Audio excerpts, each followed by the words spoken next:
सभी साथियों को मेरा नमस्कार। YouTube channel Hindi steno class में आपका स्वागत है।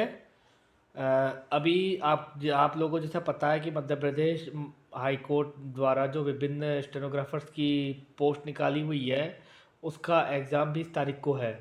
तो उस एग्ज़ाम की तैयारी के लिए मैं आपके लिए लीगल मैटर की डिक्टेशन लेके आया हूँ, जो 90 शब्द प्रति मिनट के हिसाब से होगी। आप इसे लिखें, इसका अनुवाद करें और ये आपके लिए काफ़ी सहायक सिद्ध होगी। इसका पीडीएफ का लिंक डिस्क्रिप्शन बॉक्स में डाल दिया जाएगा।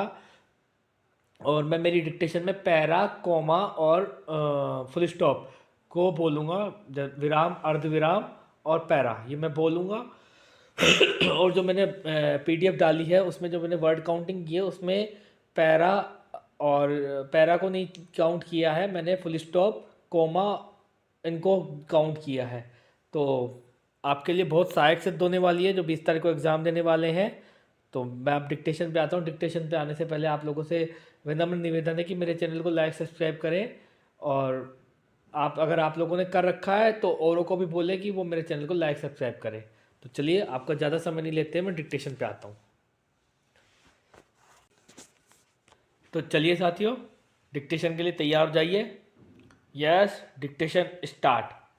दंड संहिता 1860, 1860 का 45, धारा 304 ख और धारा 498 क, दहेज, मृत्यु और क्रूरता। अभियुक्त अपीलार्थी मृतका के पति के भाई सहित अन्य अभियुक्तों को दोष सिद्ध किया जाना, जहां साक्षियों का केवल यह अस्पष्ट परिसाक्ष्य हो कि अभियुक्त द्वारा मृतका को दहेज की मांग के लिए परेशान किया गया था, किंतु किसी विद्वेषपूर्ण व्यवहार या निरंतर रूप से दहेज की मांग के लिए तंग करने का कोई विनिर्दिष्ट दृष्टांत न पाया गया हो। मृतका द्वारा अपने दाम्पत्य गृह से अपने भाई को लिखे गए पत्रों में से किसी पत्र में उसे दहेज की मांग के लिए तंग करने का कोई उल्लेख न हो। सभी स्वतंत्र साक्षी पक्षद्रोही हो गए हों। वहाँ अभियुक्त के विरुद्ध धारा 498 क के संघटकों को युक्तियुक्त संदेह से परे साबित करने के लिए अभिलेख पर कुछ न होने के कारण उनकी दोष सिद्धि को अपास्त करना उचित होगा। विराम, पैराग्राफ। इस अपील के तथ्यों के अनुसार, कौमा, मृतका का विवाह अभियुक्त संख्या 1 के साथ हुआ था और वह अपने दाम्पत्य गृह में रह रही थी। विराम, उसे अभियुक्त व्यक्तियों द्वारा 10,000 रुपये केवल के दहेज की मांग के लिए तंग किया गया था। विराम, यह मांग मूल रूप से उसके पिता शिकायतकर्ता से उसकी विदाई समारोह के समय की गई थी। विराम, उसे तंग करने की शिकायतों के कारण उसका पिता उसके ससुराल वालों को शांत करने के लिए उसके दाम्पत्य गृह गया था और उन्हें उक्त रकम का संदाय करने का आश्वासन दिया था। विराम, परिणाम स्वरूप अल्पविराम,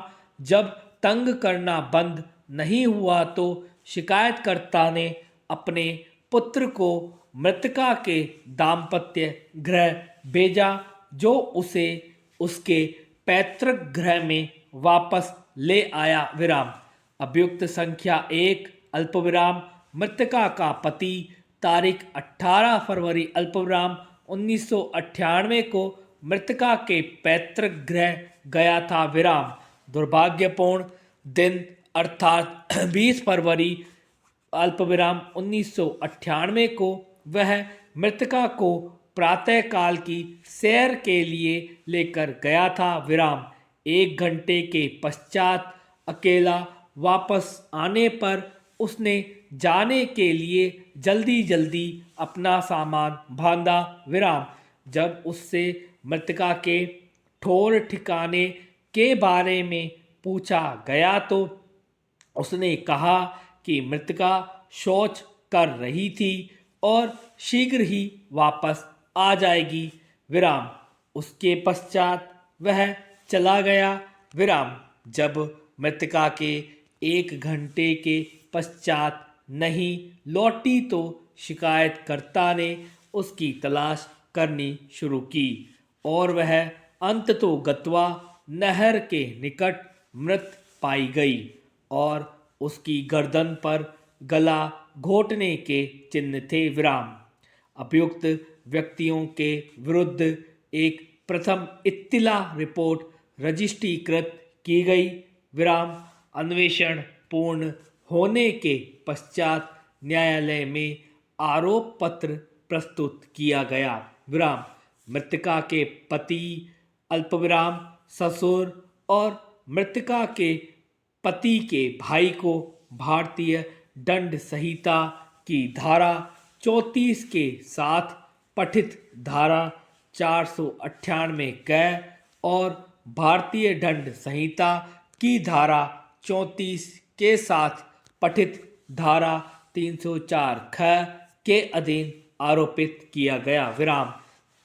विचारण न्यायालय द्वारा मृतका के पति और ससुर को भारतीय दंड संहिता की धारा 34 के साथ पठित धारा 304 ख और धारा 498 क के अधीन आरोपों के लिए दोष सिद्ध और दंडादिष्ट किया गया, किंतु मृतका के पति के भाई अभियुक्त संख्या 3 को धारा 304 ख के अधीन आरोप से दोषमुक्त कर दिया गया, किंतु धारा 498 क के अधीन दोष सिद्ध और दंडादिष्ट किया गया। विराम।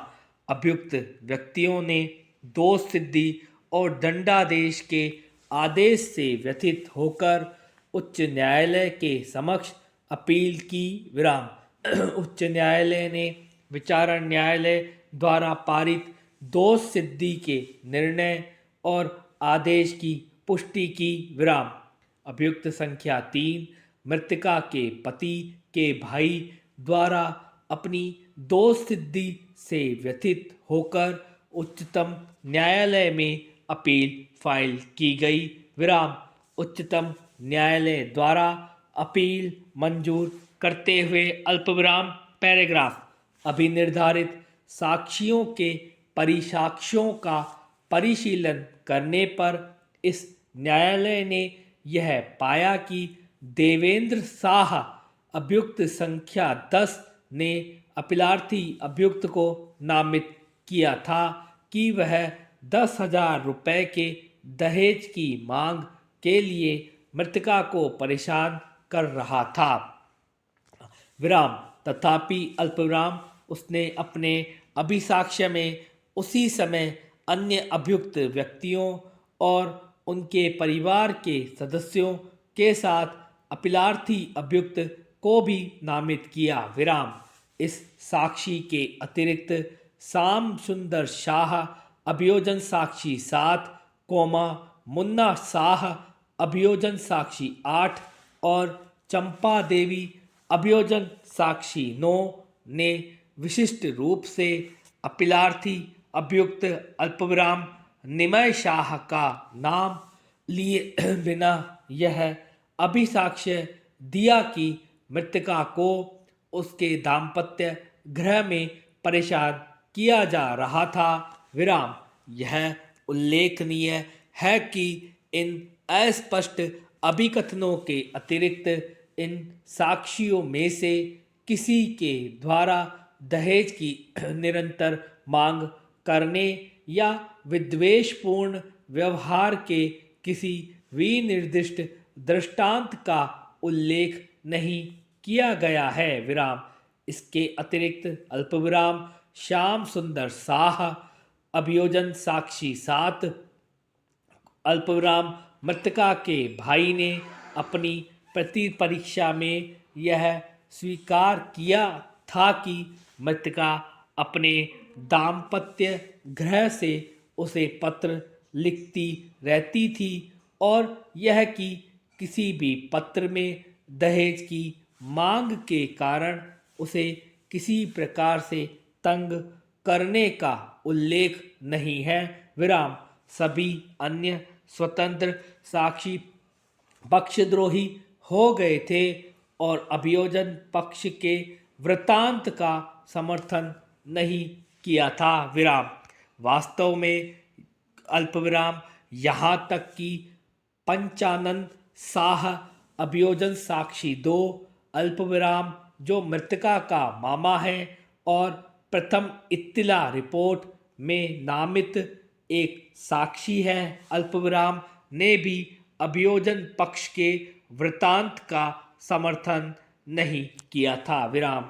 इस प्रकार अल्पविराम साक्षियों के मौखिक परिसाक्ष्यों पर विचार करने पर अभियोजन पक्ष द्वारा अपीलार्थी अभियुक्त के विरुद्ध भारतीय दंड संहिता की धारा 498 का के संघटकों को युक्तियुक्त संदेह से परे मानदंड पर साबित नहीं किया गया। विराम। Dictation stop. तो साथियों ये लीगल मैटर है, आप इसे लिखें। जैसा कि बताया जा रहा है कि मध्य प्रदेश उच्च न्यायालय द्वारा जो 20 तारीख को आशुलिपिक के विभिन्न पदों के लिए परीक्षा आयोजित की जा रही है उसमें लीगल मैटर आएगा। लेकिन मेरा आपसे एक पर्सनल एडवाइस है कि प्लीज़ आप लीगल मैटर के साथ जर्नल मैटर भी तैयार करके जाएं, क्योंकि ऐसा कहीं भी पूर्ण रूप से निश्चित नहीं होता है कि लीगल मैटर ही आएगा या कॉमन मैटर आएगा। क्योंकि अभी हाल में कई राज्यों में हाई कोर्ट द्वारा जो एग्ज़ाम लिए गए हैं उन्होंने अपनी परंपरा को बदलते हुए जहां वो जर्नल मैटर लिखाते थे वहां उन्होंने लीगल मैटर लिखाना चालू कर दिया है और जहां लीगल मैटर लिखाते थे वहां जर्नल मैटर लिखाना चालू कर दिया है। तो प्लीज़ मैं आपसे यही निवेदन करूंगा कि आप अपनी तैयारी दोनों तरह से करके जाएं और अच्छे से एग्ज़ाम देख के जाएं। 20 तारीख को है, मैं डेली लीगल मैटर की डिक्टेशन और जनरल मैटर की डिक्टेशन दोनों डालूंगा। तो चलिए आज के लिए इतना ही। जाने से पहले एक बार फिर आप लोगों से करबद्ध निवेदन है कि प्लीज़ मेरे चैनल को लाइक करें, सब्सक्राइब करें, अधिक से अधिक सब्सक्राइब कराएं। बस आप लोगों से मुझे यही निवेदन है। आज के लिए इतना ही, मिलता है अगली डिक्टेशन में। तब तक के लिए आप अपना ध्यान रखें। शुभ रात्रि।